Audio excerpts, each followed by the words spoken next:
ইসলাম প্রিয় নাকি ইসলাম বিদ্বেষী?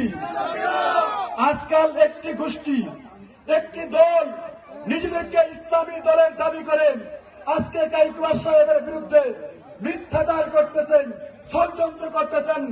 আমরা পরিষ্কার ভাষায় আজকের এই মঞ্চ থেকে ঘোষণা করতে চাই, কাইকুবাস সাহেবের বিরুদ্ধে 17টি বছর যাবৎ তোমরা অনেক ষড়যন্ত্র করেছ, কোন ষড়যন্ত্রই কাইকুবাস সাহেবকে থামিয়ে রাখতে পারে নাই। ষড়যন্ত্র হবে, কাইকুবাস সাহেবকে থামিয়ে রাখতে যাবে না। আবারও আমরা বিজয়ী হাসলে হাসবো। 12 তারিখে আমরা ভোট দিয়ে কাইকুবাস সাহেবকে জয়যুক্ত করবো ইনশাআল্লাহ। ভোট দিব কিসে? ভোট দিব কিসে? করবো কাজ করবো দেশ, করবো কাজ করবো দেশ। আসসালামু আলাইকুম ওয়া রাহমাতুল্লাহ। ধন্যবাদ।